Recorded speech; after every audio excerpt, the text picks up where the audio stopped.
We are back with my next founder chat. And today I have two special guests from Sunhouse Agency. I'm very excited about having Nicole and April join me today.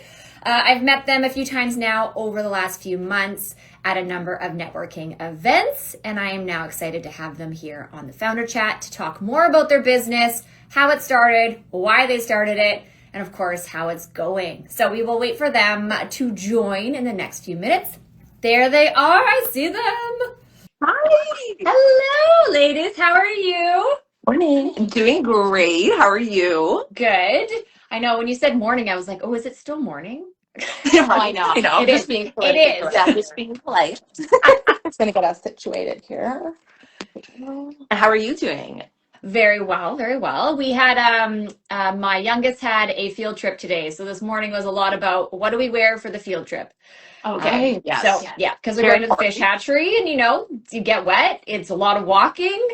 I'm like, what is in this backpack? There's things that should never be in this backpack. I'm like, rocks. You never know what kind of sticks you're coming home with. Always a rock. No matter what, there's a rock. Just weight training, young. Yeah. That's true. We should take a note out of our kids' book and be like, I have some rocks back here. Yeah, I don't need to pay for the weighted vest. It's free. It's nature's best. I got these from my yard. Right. They're free. So I wanted to first, of course, introduce the both of you, April, Nicole. And of course, we wanted to get started, and I kind of start every founder chat having the founder kind of give a little bit brief overview of the company and kind of why you started it. So I don't know which one of you lovely ladies would like to jump off and tell us about it. Sure. Well, we're sisters. We always lead with that. People who don't know is we often sign off with the same last name and people are a little confused. So I'm Nicole and this is April, and we are the co-founders of Sunhouse. And to be honest, we had been dreaming about Sunhouse for a really long time. It is a Vancouver service-based industry that is it's very broken. So childcare in Vancouver is overwhelmed. We knew that there was need of change within the industry. As a mom myself, as an auntie as April is, and we've been working in the industry for a very long time. Things kind of came together for us about almost 5 years ago in 2021. April had moved across from Toronto to Vancouver, and I was already here. I was navigating quite a interesting period in my life. I had had a child. I was going through a separation. So, the dream kind of came about at that stage, and we looked at each other and we thought, well, I guess it's now or never. And then that was it. We went all in, to be honest. We put all of our eggs in the basket of Sunhouse, and we've been building it ever since. Like I said, there is such a need here, across Canada, but specifically in Vancouver. There is this issue of long daycare wait lists and, people that are working in the industry for more of a paycheck rather than, a genuine care. So, yeah, we've been really focused in the last 5 years to really build something that is based on trust and integrity with vetted caregivers, just a real source where parents can come, feel peace of mind. Caregivers are also supported. So that's a little bit about us. Yeah, how it kind of started. And everything you said there just reminded me, now my kids are a little bit older, but in the early years and when mat leave finished, everybody at the school and everybody at preschool was having the exact same conversation. And we had a lot of friends that were like, well, there just isn't anybody I can hire. No one wants to do the hours I have. When you're in certain parts of Vancouver, you're surrounded by 3 hospitals, which means you're going to have shift workers. So people are working all night long. They can't do before and after school care. It just doesn't work for them. That's not their style. They're at work from whatever it's 7 to 7. And the traditional setup does not work. And you have to have a nanny or you have family. Like those are really your options in those scenarios. But how to do that is actually very hard. As a mom, I was like, I don't even know where you start. Do you Google this? Do you ask someone? And so ended up people were sharing nannies because they also were like, how do I even do this? I know they're doing it. At least we can switch days. Yeah, but it's like a whole unknown. So I guess my big thing is for parents out there, what if you're thinking about getting childcare, obviously reaching out to you, but how does that process look after they've emailed or they've said, okay, I'm in a need for this type of childcare? What does that look after in the process? So we really want to get to know the family off the bat. So we'll start with that contact call. We want to see what exactly their personal situation is because every family is different. Like we're saying, everyone has different schedules, different backgrounds. And sometimes a family needs someone 2 days a week. Sometimes a family needs 5 days a week. And sometimes they need someone one time. Yeah. So we wanted to create that space so that people could have flexibility and options, that they didn't have to sign up for the year daycare. They didn't have to sign up for these programs and have to just spend a lot more time maybe in a place they didn't want to go necessarily. Yeah. So we wanted to create an option for parents. So we would start off with that contact call, get to know the family, and then from there we see what they need, and then we'll go to our team of trusted vetted people already, or we will find someone new that is specifically for that family. So we want to make sure that we're crossing every T and making sure everyone is happy on both sides of things. So we really get to know the family, and then from there we will match. We'll match on location, we'll match on any preferences, ages, backgrounds, everyone. You name it. Yeah, you name it. There's a lot. Yeah, exactly. So we just very much try to get to know everybody off the bat, and because we're sisters, we genuinely want to have that family feel. So getting on the phone goes a long way. So we'll start there, and then get to know the families, and they can get to know us a little bit, and then we'll start to help them find care from there. No, it's pretty amazing. Because you're right, every family is different, and everyone has different needs. And as you were talking, I was thinking, okay, so I don't know completely all the things a nanny is responsible for, or certain childcare people are. Now, Yeah. what if you also had a requirement? Let's say you wanted your house to be tidy when you got home. Is that something that you can also request? Yeah, absolutely. I think the industry is less black and white, I would say, than Yeah. people traditionally think in terms of roles and structures and things like that. That's probably the biggest pain point we see for parents and where they tend to go wrong if they do the search by themselves. This is technically something that you can do by yourself. Like you said, you could ask a friend. Word of mouth goes a long way in this industry. But when parents do go ahead and try to do the search themselves, defining that role at the beginning really makes or breaks the search and how long it will take to go through the right applications. Right. Is it actually a suitable, not all roles are as desirable as some families think as well. So developing that is obviously very important. But having that touch point of, hey, this is where it starts from in terms of we develop this, we actually need this, and we can go and actually match from there. That whole process it's long and it's tedious. So if you knew about it ahead of time, you would have a leg up. But nobody tells you. So we'll walk you through those kind of plans. That's very true. Exactly. We'll talk about if you need cleaning, if you need food prep, if you need help with your dog. We can talk about those things. Absolutely. Things are not so right, because they're all happening all day long. Exactly. But if they don't know what they're supposed to do and you just would love it to occur, but you didn't say it either, well, of course. Exactly. And then things can kind of get a little bit muddy as well on that, specifically within those duties or roles. We see that as kind of, I guess, more like a bit of pitfall for the childcare provider side, where there is kind of an unexpressed expectation beforehand, right? And then things get started, and then sometimes you just realize, oh, I actually do need something a little bit different than I thought. So having us at the beginning to really help you navigate that is going to change the trajectory of turnover, which is obviously the thing we want to avoid. So then would every month, or however the paycheck system works, is the client paying Sunhouse? Or do they pay, or does it end up turning into paying the childcare provider? So they pay for both. So the clients pay us to do all the backhand work. So the hours of recruitment, finding, sourcing, those conversations, our expertise with it. And then they'll pay the nanny directly. So for us, we have different fees, different styles. Of course, every family is different. So we're not going to charge you the same as if you want someone full-time versus something casual. So things like that.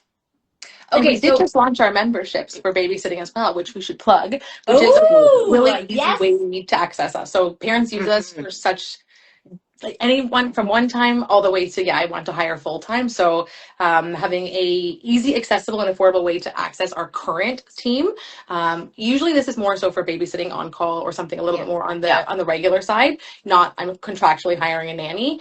So we've got 4 new membership options. They start as low as $29 a month, and you get several bookings. So that would be what you would be essentially paying us for, access to this incredible team of highly vetted, really top dogs, to be honest, in Vancouver. So then, like, let's say I had an event tomorrow night that I just found out about, and 2 of my kids need to have someone look after them.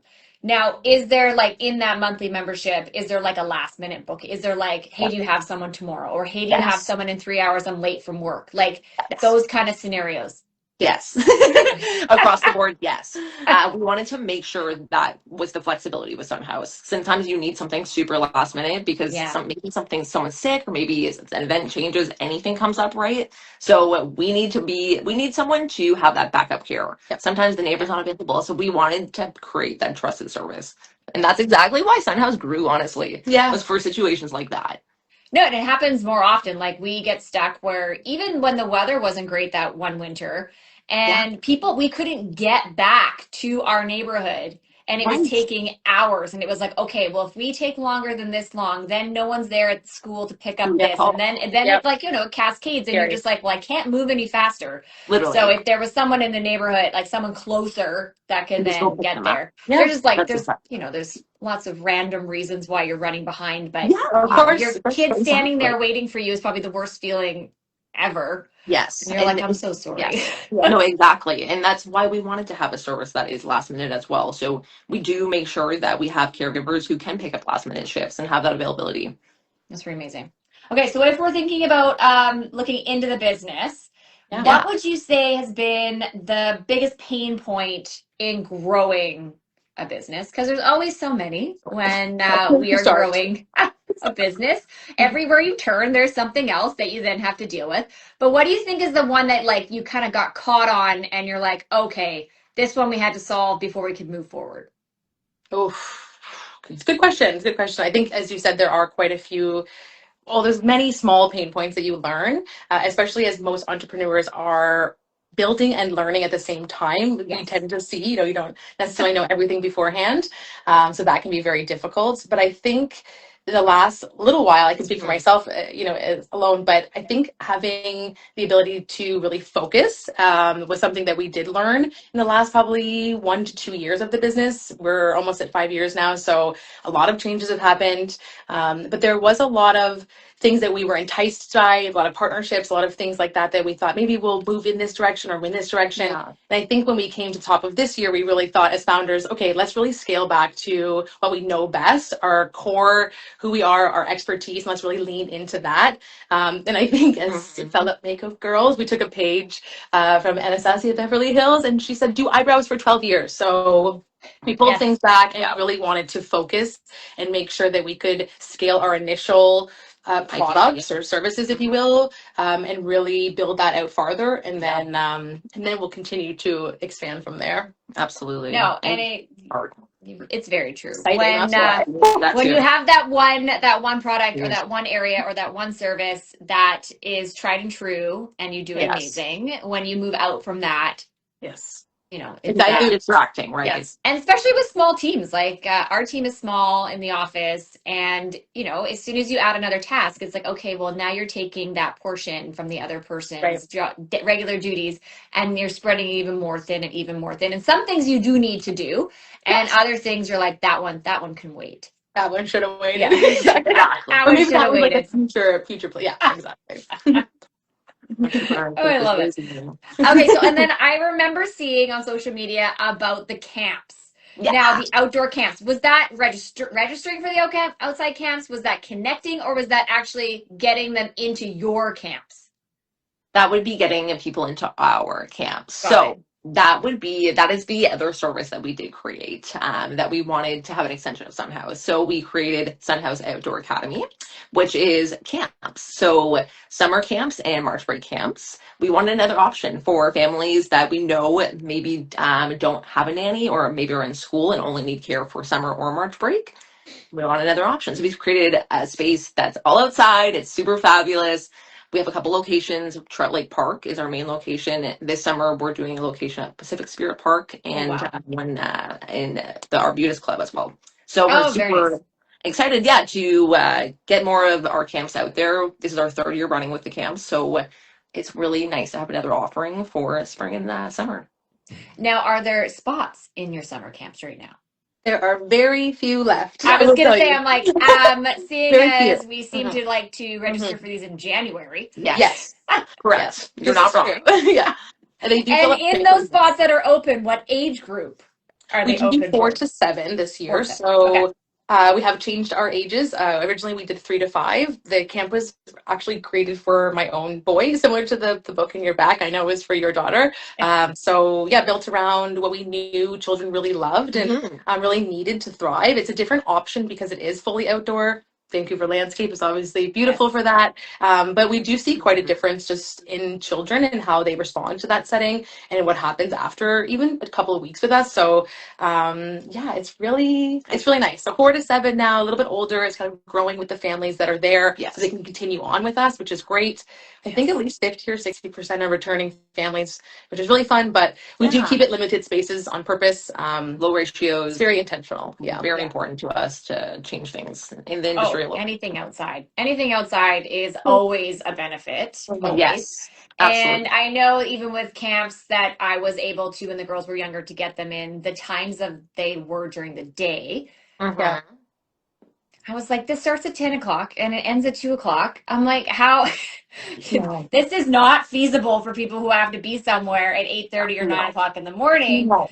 I'm like, so you're just like, okay, well, yeah, it's I don't know, summer camps has always been this thing to me going, Always. but people are still working. So why are we not making it to be when people I'm not too sure about that. Yeah, I think in general in Vancouver, things are just kind of stacked for parents. You know, the wait list, that particular mentality around that. Why would, even we see, you know, with preschools and things like that, 2 to 3 hours, that's very difficult to do anything in that time. It actually causes a lot more stress and mental load. And that's something that we kind of aim to reverse with a nanny or with kind of a structured day. Our outdoor school mimics the school day, so it's 9 to 3. But we also do have, of course, the agency there to supplement before or after. The businesses go, their sister businesses, so they go together. Our educators on site often work at the agency as well with families, so they'll stay with families after, or they'll do kind of continuation, you know, things like that. So they go together. It's just an extension of kind of the services that we want to provide under the umbrella as we grow.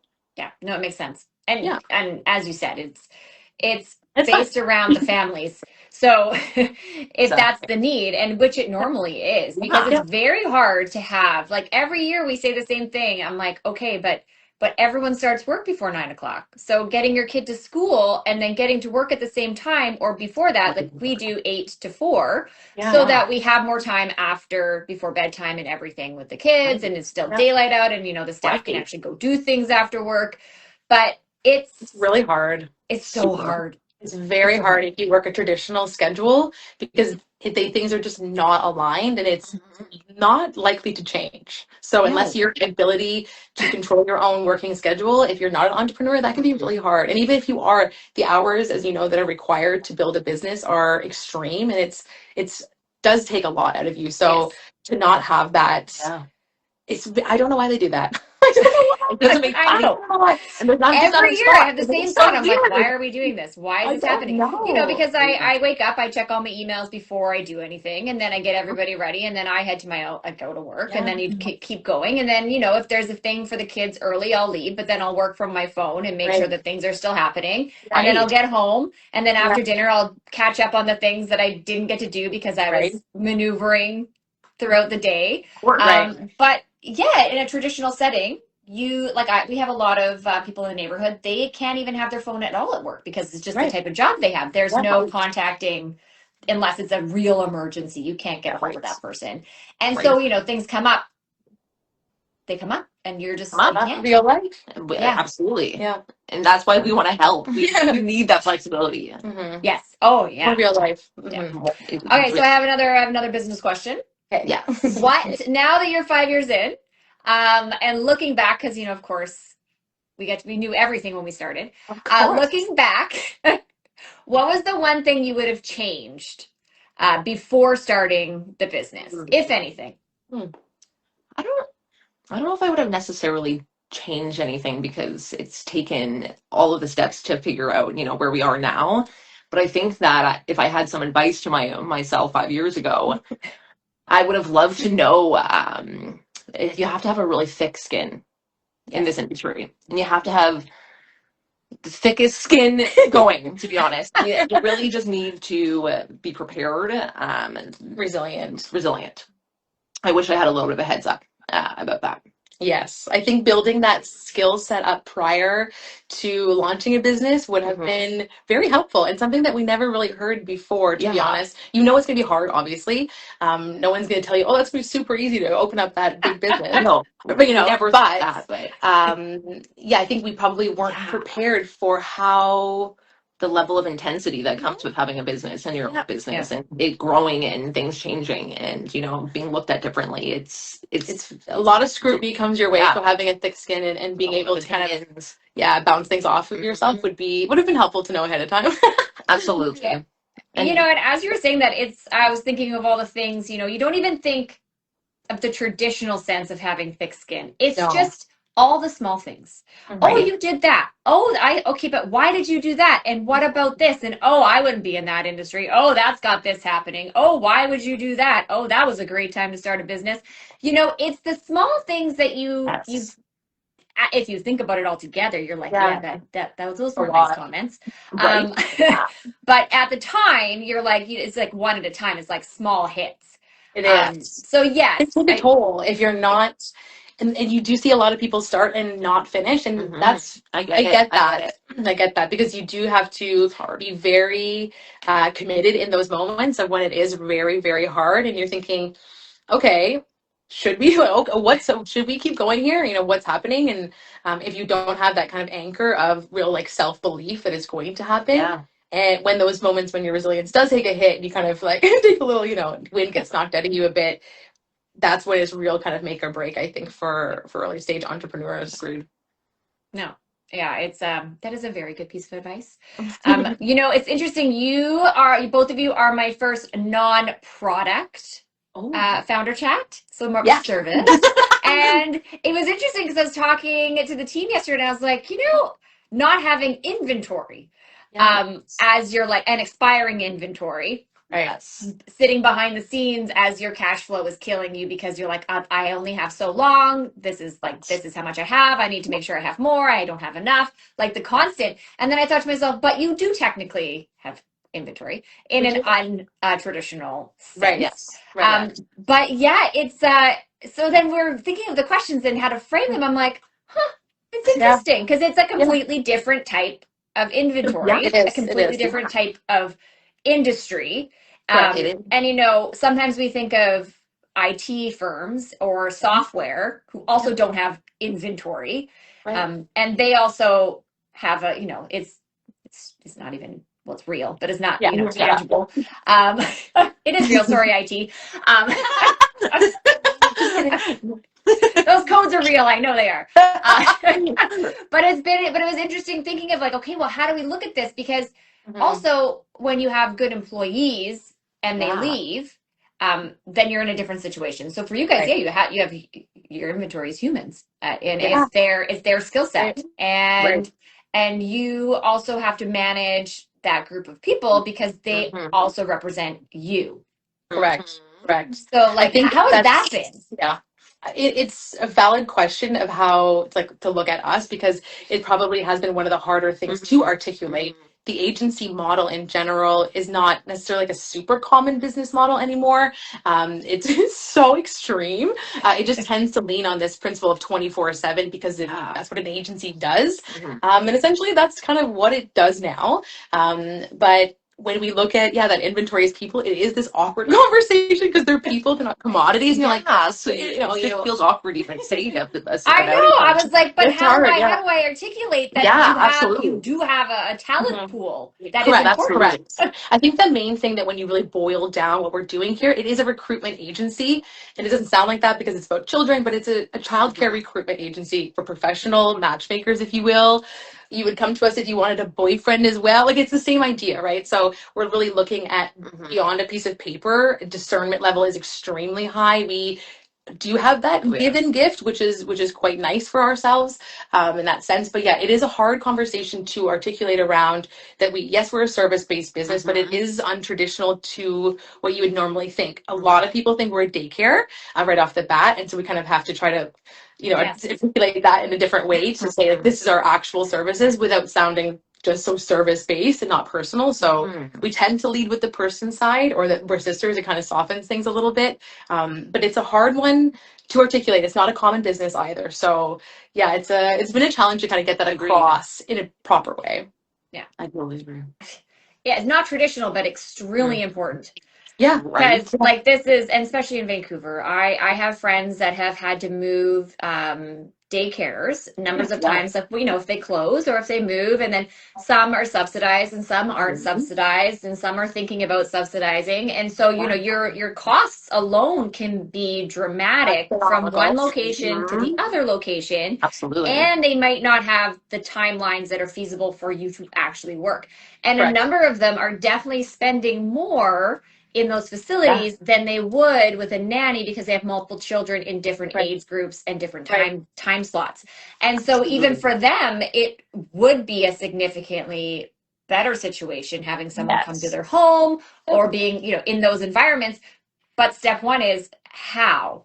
So I want to make sure that we get in the chat your guys' contact information. So either website, social media, and then also about those camps, because I'm sure there are people out there that in January did not sign up for camp. Right. In the age 4 to 7 group. Yes, exactly. Camps it's like worse than swimming lessons. Swimming lessons I find very stressful. Super intense. The swimming lessons are really intense. I stopped doing that. I moved somewhere with a pool because I was like, I actually cannot with that. It's very intense. It makes me so stressed. And then everyone's like, you missed it. Oh, and you got no one in, and now they can't swim, and you're like, oh. Everybody missed it, man. We all missed them. And then after COVID, they didn't have enough lifeguards. And so he's like, oh, we're cutting the lessons in half. And I'm like, I couldn't get in beforehand. No. Good luck. That's why we're like, we need more locations. Yes. We want to hurry because we also wanted to have, you know, both sides of the city. We want to cut down that driving time for parents anytime we can, especially in the mornings when there's no time. So we can have both sides in the city taken care of for summer camps, then we're going to do that. So if you're on the west side, Pacific Spirit Park. If you're on the east side, Trout Lake Park, we'd love to have you. Yes, we have weekly and monthly spots. So I think August is getting very full, but I know July has got a few spaces left. So Sunhouse Outdoor Academy. And then for nannies and babysitters, we're always available. We have a fully online booking system at the agency, so that's Sunhouse Babysitting Agency. Either way, if you pop in Sunhouse, you're going to get both of them. So those are the spots to find us. We're always available for chat. You can always Instagram us. We actually prefer to chat. It's a lot easier to get to know people. So that's always our main goal, to kind of get to know people. But yeah, that's where you can find us anytime. Yeah, we're always here and we're ready to help. I love it. And then so as we close off the founder chat, I'd like to know, well, I'm sure you already have, but in the next 5 years, what do you think Sunhouse is going to look like? Well, I would love Sunhouse to be more expanded. We'd love to, we're originally from Toronto, so I'd love to see Sunhouse in Toronto, that's for sure, on the East Coast. And I think getting more locations of like summer camps, expanding, just more expansion in our direct services with nanny and babysitting in our camps, and just keep it moving, keep helping other families in other cities. Yeah. Would be that 5-year goal for sure. I have a feeling that because you said I was like, it's just going to happen. In 5 years, this is where we're going to be. We are going to be on both sides of the country. That's and everyone's going to know who we are. That's right. Everybody. We're that trusted name for everyone. Sunhouse. That's right. Yeah. Just say it again for people in the back. The trusted name. Say it in the back. Oh my goodness. Also, we're going to see you at Vancouver Startup Week. Yes. We're on the panel. I was like, hey, I know those people on that panel. Same. We're so excited to see you. Yes. I was like, I'll make sure that when I put my my LinkedIn post up, people like, and don't worry, guess who I'm with? Oh, agreed. Agreed. So we'll plug ourselves, all of ourselves. Yeah. That's right. I'm like, our panel's the best panel. Everyone's the best panel. Let's go. But thank you so much. Panel. No, absolutely not. But we're so excited for that. So we'll see you very soon in person. Yes, I'm very excited. Thank you both extremely for taking the time today. Actually, it's also a beautiful day here in Vancouver. We'll take it. We'll take sunny. Look at the sun. It is bright. Right? It is bright out there. So we're going to take that as well for a win. Good stuff. And I'm looking forward to seeing you at the next founder event and also at the panel at the end of the month. But have an amazing day and see you both soon. Thank you again. Thank you. Appreciate you so much. Thank you again, and we're so excited to see you soon. Thank you. Bye. Bye.